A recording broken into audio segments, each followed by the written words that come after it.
livramento para entrar no cativeiro. Nós sabemos que o último rei piedoso que Judá teve, o nome dele foi Josias. E nós sabemos que este povo estava num declínio espiritual muito grande, aonde os homens estavam adorando a ídolos. Mas quando chega a vez de Josias, o texto vai dizer que Josias, ele encontra o livro da lei, pastor. E em meio ao tesouro. Então entenda que a alegria de Josias não foi pelo ouro. A alegria de Josias não foi pela prata. Mas a alegria de Josias foi encontrar o livro da lei. E quando o livro da lei foi lido por Safã, o escriba, o texto vai dizer que enquanto Safã orava e lia o texto diante de Josias, Josias rasgava suas vestes, Josias botava o rosto no pó e gemia, porque a palavra não era tu vai vencer, a palavra não era Deus é contigo, não. A palavra é estou descendo com juízo, porque este povo é de obstinado coração. Mas entenda que quando Josias ele vai ouvindo isso, Josias não se torna indiferente, como tem muito crente que infelizmente não quer ouvir a verdade do Evangelho. E a verdade do Evangelho, primeiro, ele tem que nos ferir para sarar. Primeiro nós temos que ser machucados para que ele venha vir com bálsamo. Por quê? Porque carne e sangue não herdará o reino dos céus. Então veja que quando Josias recebe esta mensagem, Josias chama os seus servos e diz: vá à casa de Uda e preste atenção.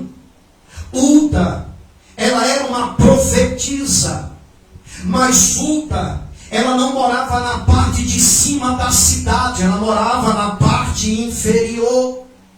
E Uda, ela exercia o dom da profecia e o ministério da profecia, mas ela não era reconhecida por muitos. Mas quando Deus ele quer se revelar, ele não se revela para aqueles que querem que ele se revele, não.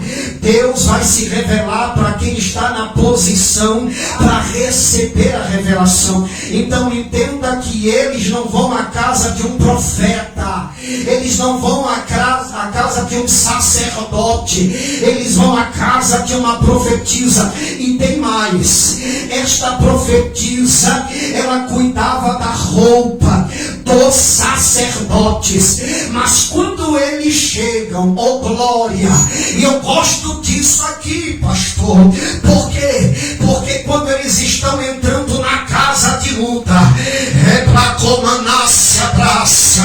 Deus já havia revelado para ela o mistério, e quando eles entram na presença dela, ela vai dizer o que o rei Josias ele ouviu. Diga para ele que Deus vai cumprir na risca, mas por causa que o coração dele se inclinou a fazer a vontade de Deus, Deus não vai permitir que os seus olhos vejam a corrupção, mas Deus entrará com salvação na vida dele. Mas do jeito que Deus vai fazer, Josias não vai entender. Por quê? Porque Faraó Neco vai matar Josias. Escute, quando Deus quer tratar, muitas vezes a gente pensa de um jeito e Deus está dizendo, eu vou fazer de outro. Aleluia. Então o reinado de Josias não durou muito tempo, mas trouxe avivamento. E neste avivamento, depois da morte de Josias, se você pegar primeiro a Jeremias, vai vir a mensagem ao profeta. E quando a mensagem vem ao profeta, escute, ele vai diante de Jeremias no campo, e o texto vai dizer que não foi bola de fogo, não foi serafim, não foi querubim. Jeremias abre a boca e diz: e veio a mim a palavra do Senhor. A mesma palavra que trouxe o avivamento no reinado de Josias é a mesma palavra que está aquecendo o coração do profeta para entregar o que Deus manda.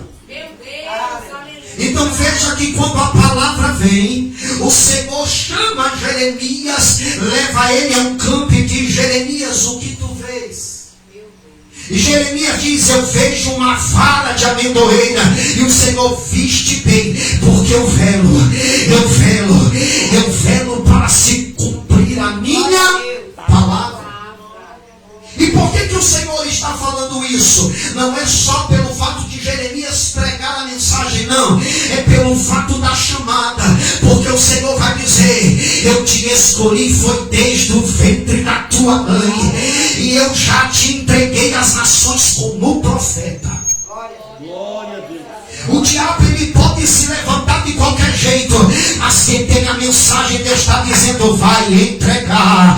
Porque a mensagem não é do mensageiro, a mensagem é do Senhor. Então Deus chama Jeremias, entrega a mensagem para Jeremias. Mas a mensagem que Deus entrega a Jeremias não é uma mensagem muito confortável, pastor. Porque depois da morte de Josias vai vindo o declínio espiritual, vai vindo o declínio moral. Mas Deus está dizendo: eu ainda tenho os meus remanescentes. Então quando Jeremias é chamado, o texto vai dizer que o Senhor dá uma missão para ele. E o Senhor diz para ele: olha, a mensagem que tu vai pregar primeiro, ela vai derrubar, ela vai destruir, ela vai arrancar, para depois ela edificar. Este é o Evangelho de Jesus. Vinde a mim, vós que estáis cansados e sobrecarregados, e eu vos enviarei. Aprendei de mim, que sou manso e humilde de coração, porque o meu jugo, ele é suave, o meu fardo é leve. Entenda, o jugo apenas mudou, porque outrora foi lido aqui, Efésios capítulo de número 4, o jugo que nós servimos era de peso, era do pecado, mas agora ele nos arrancou da lama e nos transportou para a sua maravilhosa luz. E agora nós fomos chamados para o servir. Então entenda que quando nós estamos olhando para este texto, e a mensagem ela é dura, ela não é uma mensagem que agrada, não. E nós não podemos ter medo de entregar aquilo que Deus manda nós entregarmos com medo de cara feia, com medo de perder a amizade, não, irmão. Porque quando a palavra de Deus é dele, ele se responsabiliza. Então veja que Deus está se responsabilizando pelo profeta, porque ele está dando ordem ao profeta. E quando ele dá ordem ao profeta, ele está dizendo: não diga que você é criança, porque se eu mandar você falar, tu vai falar. Então entenda que quando Deus te dá a mensagem, ele já preparou o terreno, meu filho. Alguém pode se levantar dizendo: eu vou te matar. Vai não, meu filho. Não vai, porque Jesus já preparou o terreno. Então veja que a mensagem é dura. Ela não é uma mensagem confortável. Porque o povo estava olhando para a terra, principalmente de Jerusalém.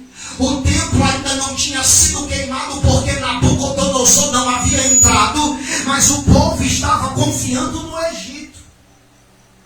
Eles acharam que Faraó Neco iria ajudá-los diante de todas as outras nações. Mas escute, quando o homem deixa de confiar no Senhor para confiar no seu braço, ou confiar em quem quer que seja, o próprio Deus vai dar força para o inimigo, para o homem saber que quem cuida dele é o Senhor.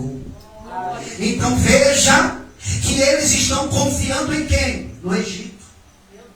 Mas aí o Senhor começa a apertar o cerco.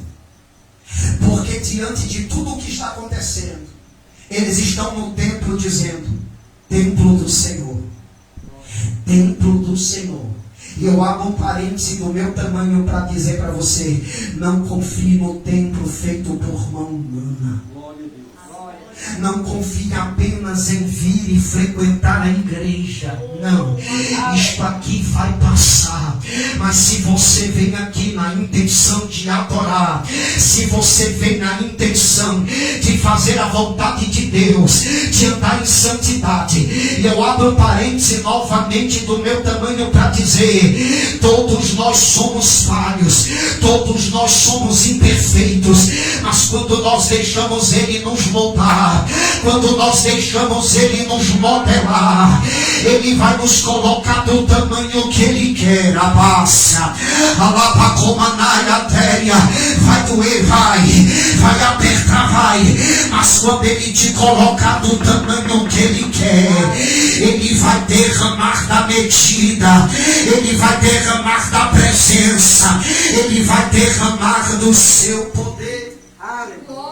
Então veja aqui, depois que o Senhor revela para ele a mensagem, agora no capítulo de número 18, da mesma forma como foi no capítulo 1, diz assim: a palavra do Senhor que veio a Jeremias dizendo, preste atenção, quer vitória? Se levante. Esse negócio de você querer vitória e esperar o anjo trazer na bandeja, tu vai morrer de boca aberta. Porque na obra de Deus, assim como o Espírito Santo age no meio da igreja, é em movimento, meu filho. O Espírito Santo de Deus, ele se movimenta. É por isso que Jesus vai dizer que água viva jorrará. Deixa eu lhe dizer, água parada da doença, água parada da dengue, mas a água corrente, quanto mais ela corre, mais limpa ela é. Então deixa o Espírito se movimentar em você, deixa Ele trabalhar em você. Então a primeira coisa que o Senhor dá uma ordem a Jeremias é: levanta-te. E quando ele se levanta, vem a segunda ordem. Qual, pastor? Desce. Porque se nós não descermos, ontem foi falado algo interessante pela missionária Marisa. Não é Deus que humilha o homem, é o homem que se humilha a si mesmo diante de Deus. O versículo não diz assim: e aquele Deus humilhará e vai honrar. Não, o texto diz: aquele que a si mesmo se humilhar, o Senhor vai honrar. Então nós temos que entender que a humilhação não é vergonha, é honra. Porque quando nós sabemos quem nós somos diante dele, o diabo já não tem mais por que nos acusar. Mas quando você acha que é a última bolacha do pacote, o diabo vai pisar, vai se andar. E tu acha que tu está aqui, mas tu está aqui. Mas quando você reconhece, porque Paulo vai dizer: eu me vanglorio mais na fraqueza, eu me vanglorio mais na luta, na prova, eu me vanglorio no meu pecado, eu me vanglorio na minha tribulação, eu me vanglorio porque eu não tenho força, mas Ele é a minha força. Paulo entendeu que a si mesmo, se humilhando, o Senhor o exaltará. É nas fraquezas, é em saber que nós somos pecadores, como João vai dizer, não na questão de você pecar para receber a bênção, porque lá em Romanos vai dizer que nós não precisamos pecar para Ele nos honrar. Não, é só você entender que você tem que andar em vigilância, em obediência, porque o mesmo Paulo vai dizer que o pecado, ele está ao nosso redor, e bem de perto ele nos cerca. Então nós temos que estar em vigilância. Mas preste atenção, ele diz: levanta-te e desce. E desce aonde? A casa do oleiro. Então preste atenção nisso aqui: e lá te falarei ouvir as minhas palavras. Então Jeremias, ele faz o que o Senhor manda. 3. E descia à casa do oleiro, e eis que ele estava o quê? Fazendo a sua obra. Então, em vez de Jeremias primeiro ouvir a palavra, ele vai observar quem está trabalhando na olaria. Porque Deus, ele te revela, mas tu tem que observar a revelação. Por quê? Porque quando ele fala, irmão, nós temos que analisar, examinar aquilo que ele está falando. Por quê? Porque a revelação é detalhes. E por que é detalhe? É para que eu e você não venhamos nos precipitar e agir com emocionalismo. Porque tem crente que quando recebe a revelação, ele já quer entregar para todo mundo. Rapaz, Deus abriu. Não, irmão, tem coisa que é só você e Deus. E na hora certa Deus está dizendo, abra a boca e fala. Primeiro Deus está tratando com Jeremias, para Jeremias tratar com o povo. Antes de Deus entregar o povo, ele vai entregar você. Mas para você entregar para o povo, ele vai tratar contigo primeiro. Por isso que profeta, quando recebe a mensagem, eu digo de profeta maduro na presença do Senhor, primeiro sofre ele, primeiro chora ele, primeiro se entristece ele, primeiro se angustia ele. Aí ele recebe o bálsamo. Aí o Senhor diz, agora tu está pronto para dizer. Porque quando tu falar é aquilo que tu está vivendo. Porque a palavra só tem vida naquele que vive ela. A palavra não tem vida naquele que vive de engano, de mentira. Uma coisa é na frente, outra coisa é por trás. É por isso que Deus está procurando os verdadeiros adoradores, que o adoram em espírito e em verdade.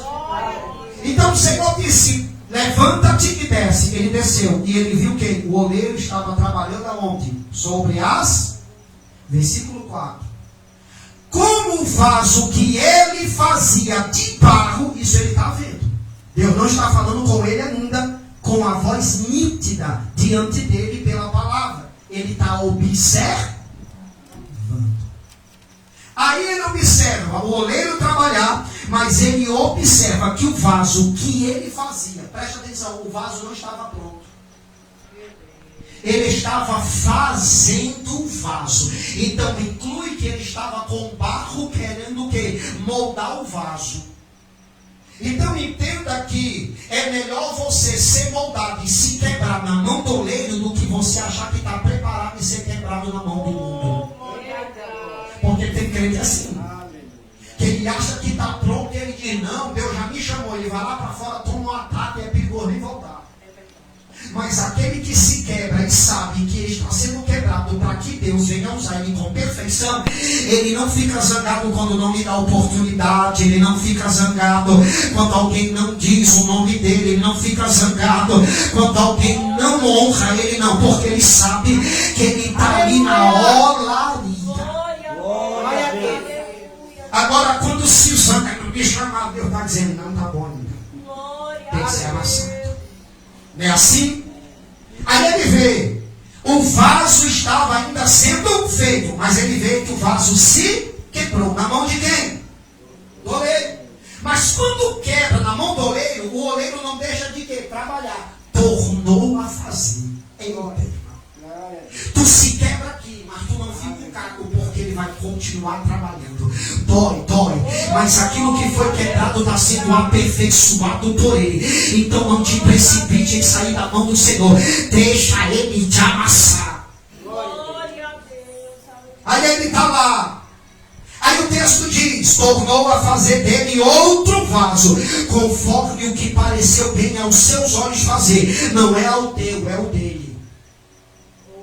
Seja feita a tua vontade, assim na terra como no céu. Porque tem muita gente que acha que essa oração do Pai Nosso, a oração sacerdotal, acha que é para Deus satisfazer a minha vontade, a sua não é não, irmão. Pai Nosso que está no céu, primeiro ele está no céu, tu está na terra. Seja feita a tua vontade, assim como na terra e no... Pronto. Então não é a tua vontade. Então não fique com esse negócio de eu determino. Não, deixa isso com a universal. você não é universal. Porque você é ensinado nas Escrituras Sagradas. Lá é no Vale do Sal, lá é no Manto Sagrado, lá é na Fogueira Santa. Aqui não, aqui é Bíblia. Aqui é a palavra de Deus. Aqui não tem melhoraria do que essa. Porque é Deus te amassando e tu não pode dar aleluia, tu grita aleluia. Porque aí vai trabalhando melhor. Amém? Aí ele continua. Então veio a mim o quê? A palavra do versículo 5. A palavra do Senhor dizendo. Agora Deus está falando com ele. Por quê? Porque ele entendeu a visão. E é bom quando o crente entende. Porque tem crente que às vezes entende, mas ele se faz de besta. Por quê? Porque ele não quer fazer a vontade de Deus. Aí ele fica... Vaso? Oleiro? Que é isso? Mas quem entende a mensagem, qualquer ponto e vírgula, ele sabe que é Deus falando com ele. Qualquer lágrima, ele sabe que é Deus falando com ele. Qualquer aperto, ele sabe que é Deus falando com ele. Então no versículo 5 diz: então veio a mim a palavra do Senhor dizendo. Olha o que Deus vai dizer, irmão. Isso aqui é soberania, pastor. Olha o que Deus está dizendo. Não poderei eu fazer. Isso aqui entra na mesma classe do que ele vai dizer para Ezequiel. Ezequiel, pode esses vales de ossos ter vida? Ele diz, tu sabes. Mas olha o que Deus está dizendo para Jeremias. Não poderei eu fazer de vós. Eita, irmão. Isso aqui é Deus dizendo, eu posso levantar vocês do caco. Eu posso levantar vocês do monturo e fazer vocês uns vasos de honra. Aí ele diz, não poderei eu fazer de vós como fez este oleiro, ó casa de Israel. Ele não está dizendo, ó Jeremias. Não. Porque Jesus não está tratando aqui só com Jeremias. Quando eu falo Jesus, os irmãos entendem a palavra. Porque Jesus é Deus e Deus é Jesus. Acabou. Porque a Bíblia é cristocêntrica. Então Jesus, que a palavra está dizendo, não posso fazer com vocês, ó casa de Israel.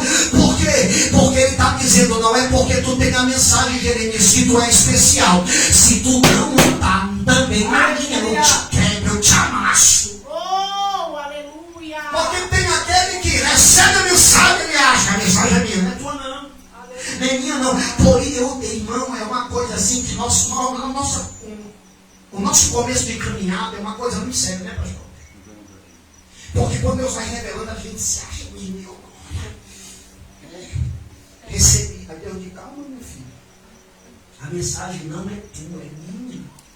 Então não te afoba, não fica muito no emocionalismo. Aí a gente vai apanhando, irmão. E quando a gente vai apanhando, a gente vai valorizando as revelações e ao mesmo tempo com temor. Por quê? Porque a palavra é provada em forno de barro. Diga assim, o forno de barro sou eu. E aonde é que a palavra é purificada? É neste vaso de barro 7 vezes. Presta atenção. Quando a lágrima cai, ela sai fria ou ela sai quente? Como é que é? E sabe onde ela é aquecida? No forno da aflição da alma. É para comandência. Por quê? Porque é lá que a palavra é formada. É lá que a palavra é forjada. Que quando você abre a boca, é a espada do próprio Deus falando com o homem. Por isso o Senhor vai dizer para Jeremias o que ele tem que pregar e não temer. Aí ele diz, não posso fazer com vocês, ó casa de Israel. Aí ele diz, diz o Senhor, eis que como o barro na mão do oleiro, assim sois vós. Eita, tu é barro. Bata assim, diga, eu sou barro. Mais forte, eu sou barro. Ô glória, tem uns que é argila branca, outro é moreninho, mas tu é barro. Ora. Aí ele diz, versículo 7, no momento em que eu falar contra, diga contra, uma nação e contra um reino para arrancar e para derribar e para destruir, e se a tal nação contra a qual eu falar, aí ele diz, se converter da sua maldade, também eu me arrependerei do mal que pensava fazer. Então vamos abrir um parênteses aqui. Jonas foi pregar onde? Diga, Nínive. Depois de apanhar muito, engoliu o peixe, não vou entrar nisso não, porque meia-noite nós estamos viajando. Presta atenção. Mas quando ele entende que se ele não fizer, ele morre, ele vai pregar em Nínive. E quando ele entra em Nínive e começa a pregar, e a mensagem dele não é recebe chave. Não. Ele convertei-vos, arrependei-vos. Sabe quem vai rasgar as vestes? Não é pequeno, é grande. É o rei. Ele vai rasgar as vestes e vai botar todos os seus súditos, do seu servo, da criança ao caducando, do cachorro ao gatinho, do jumento ao camelo.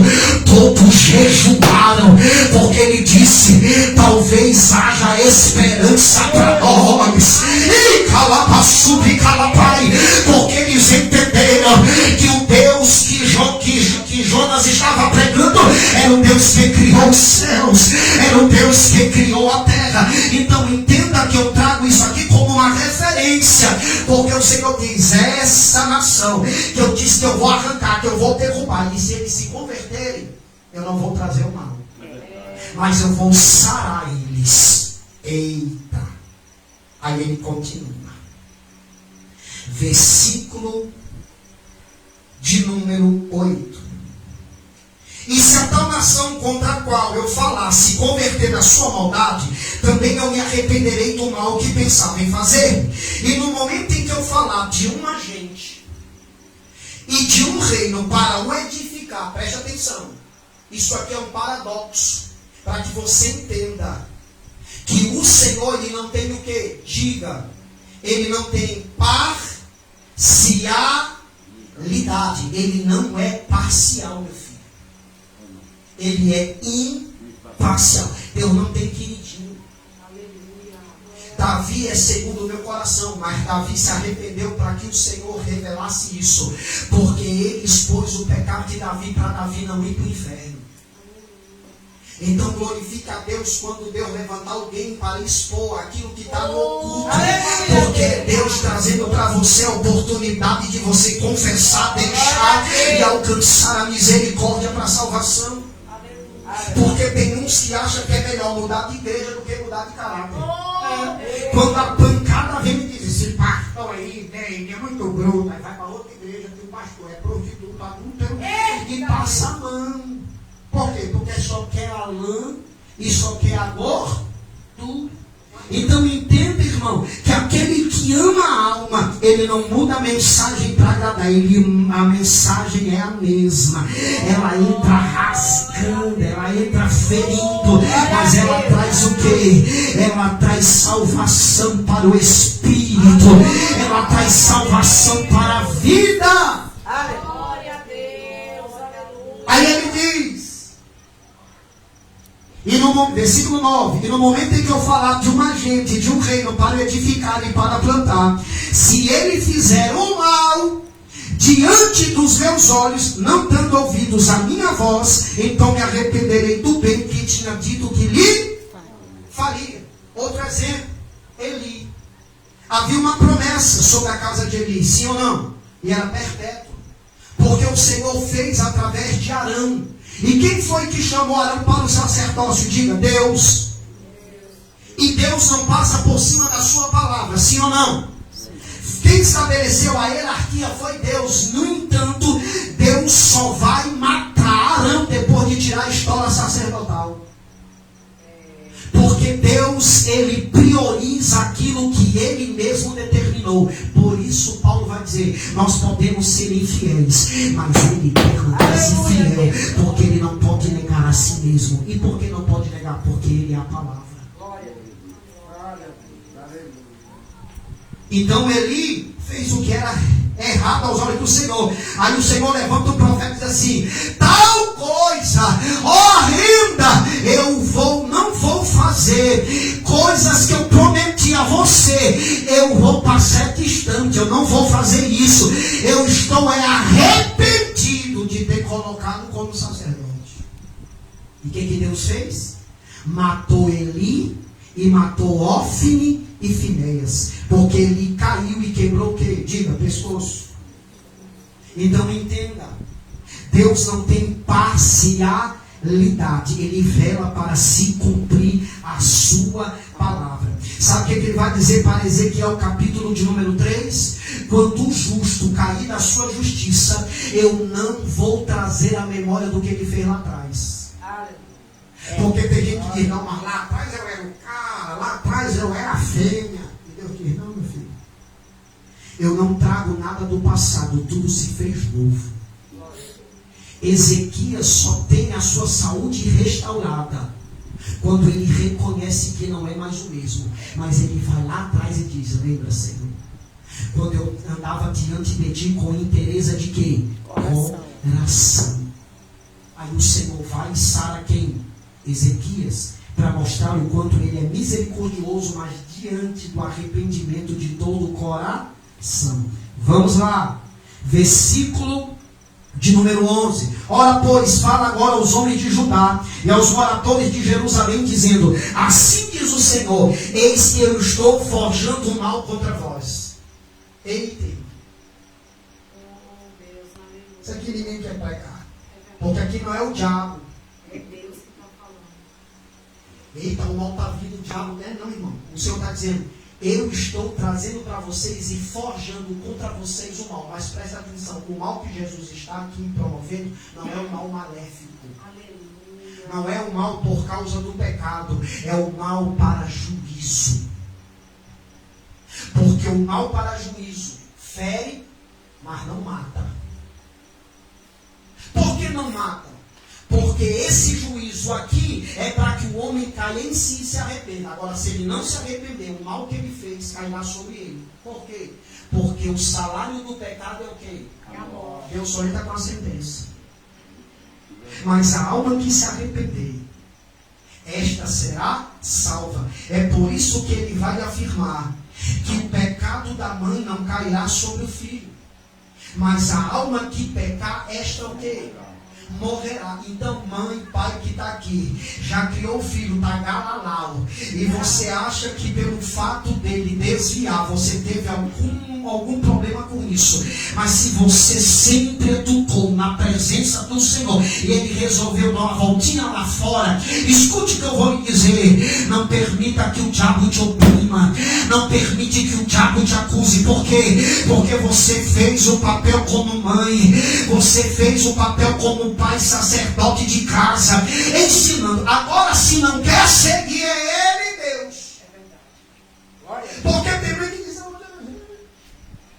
meu Deus, irmão, criança, tu pega, vai para a igreja assim, o raio não pega o cinto e dá na cara, dá nas coxas, bora! Quero dormir, mas não vai não, não vai amarrado na cama, mas tu vai.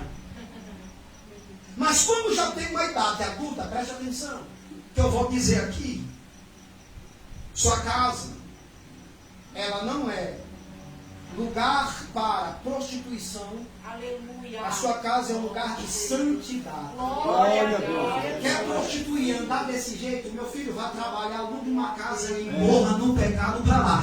Mas aqui dentro é santidade ao Senhor. Aleluia. Glória a Deus. Porque tem mãe que, meu filho, é 18 anos, mas é um menininho. Entenda isso. Deus nos alerta para que nós venhamos entender que a palavra dele é com sabedoria.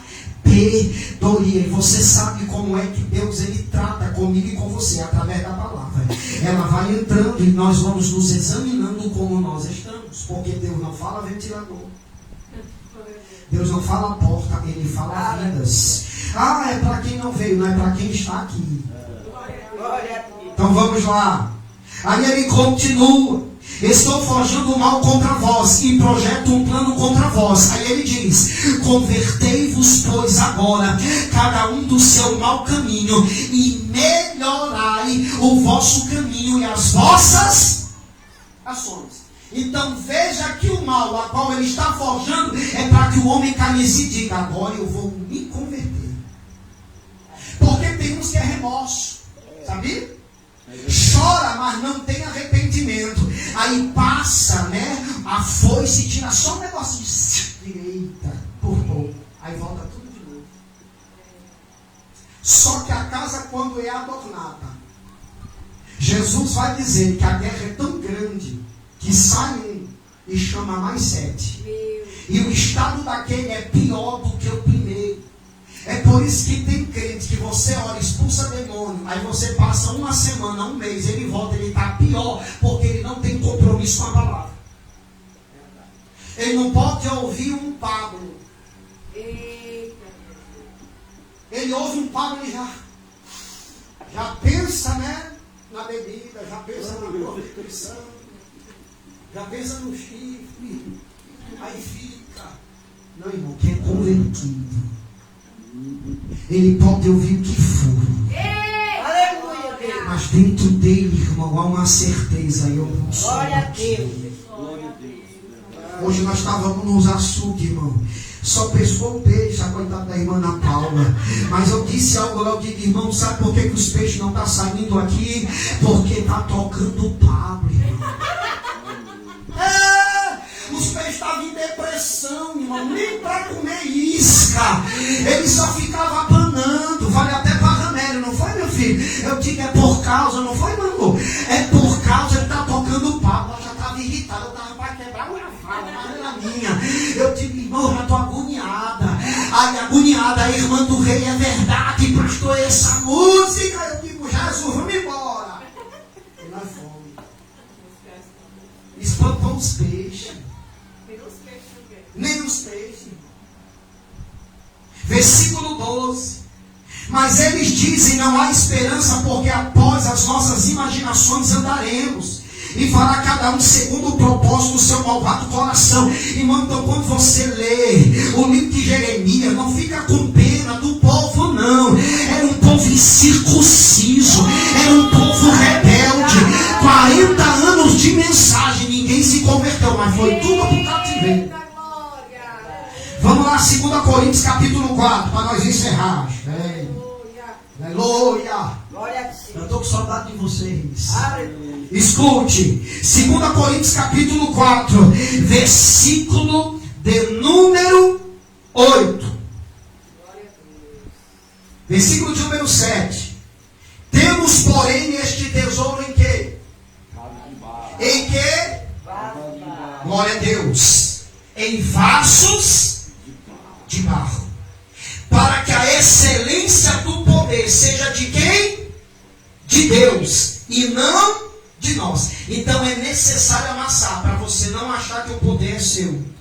Aí olha o que Paulo vai dizer, preste atenção, em tudo.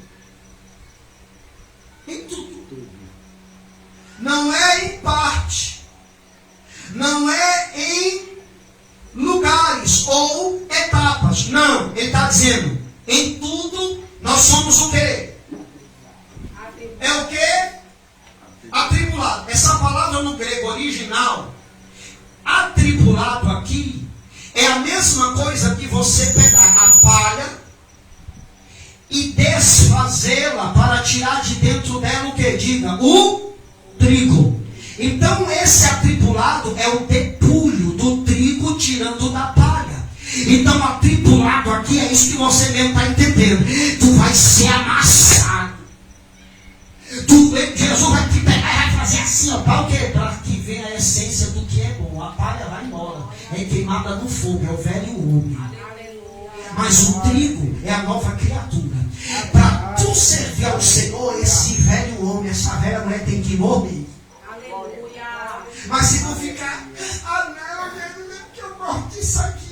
Então é melhor tu pedir para ele te matar e tu ir para o céu do que tu ficar se arrastando e achando que Deus vai estar conivente com isso na sua vida. Ele não vai.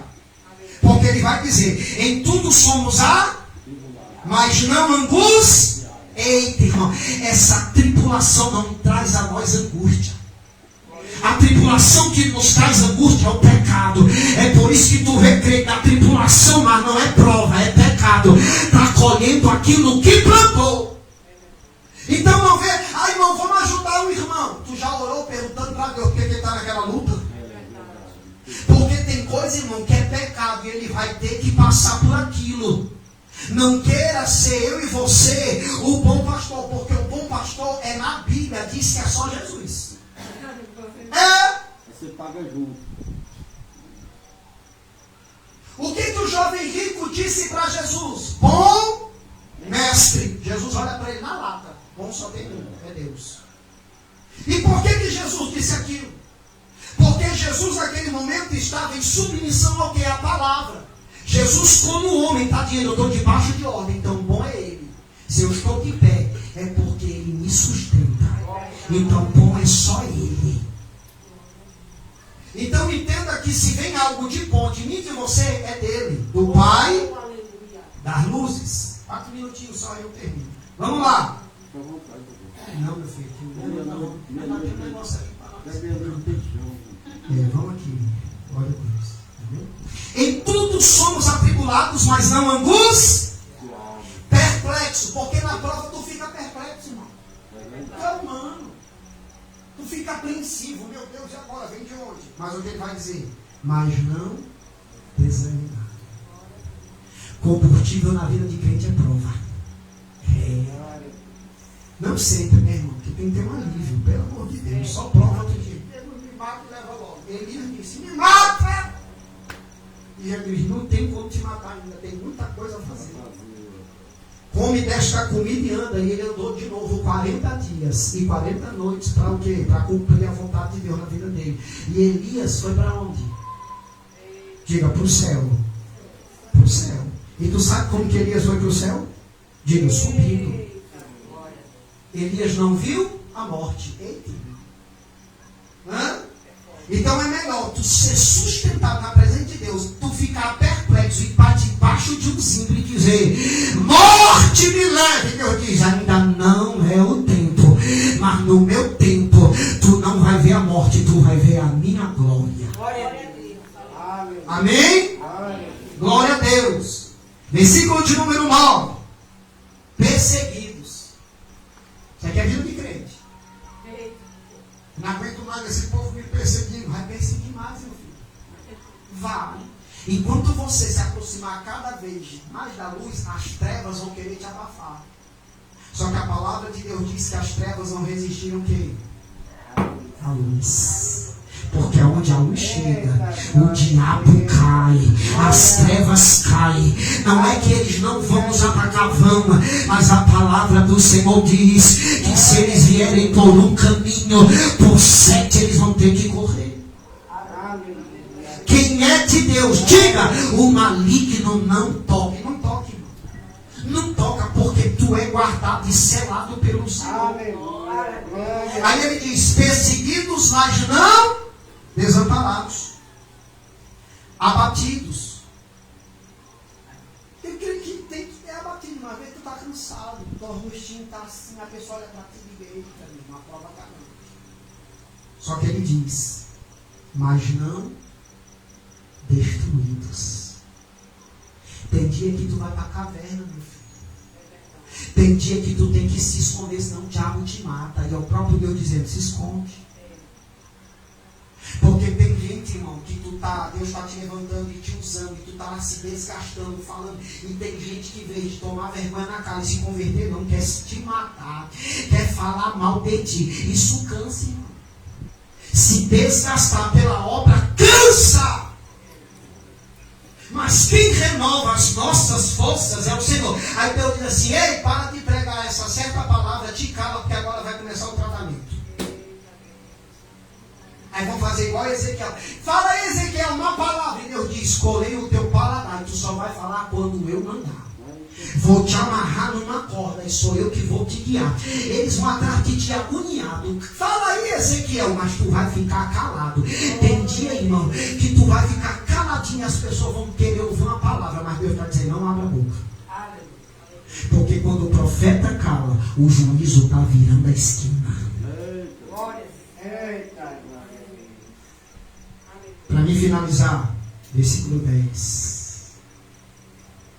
Trazendo sempre, por toda parte, a mortificação do Senhor Jesus Cristo, aonde? Pronto, meu filho.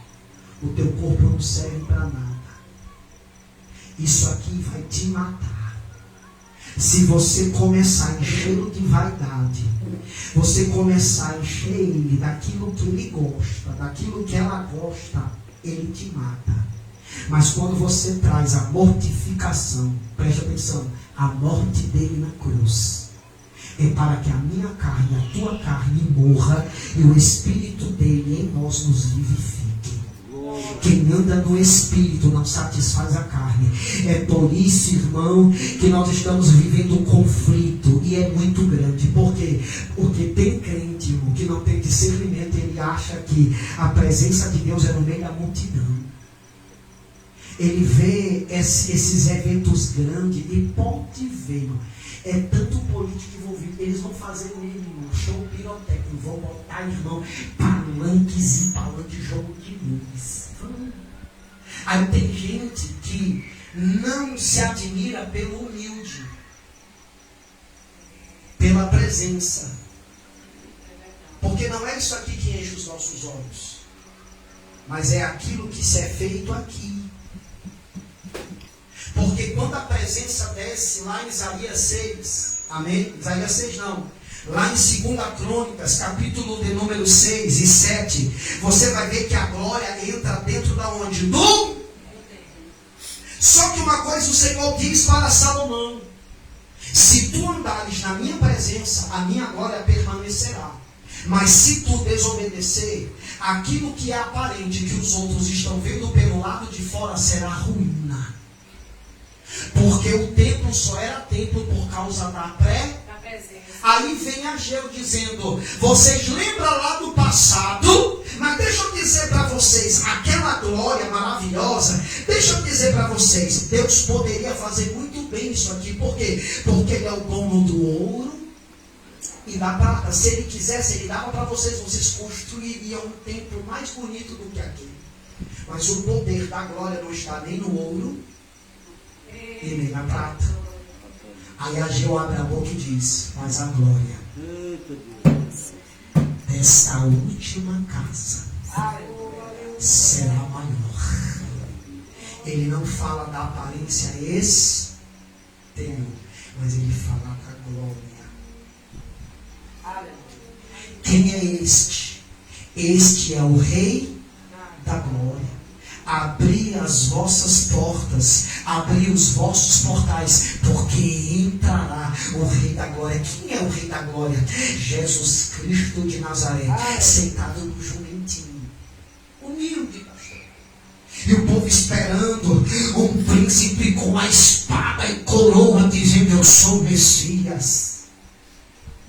Mas o reino de Deus não é a aparência, o reino de Deus é interior. Ele está dentro de mim e de você.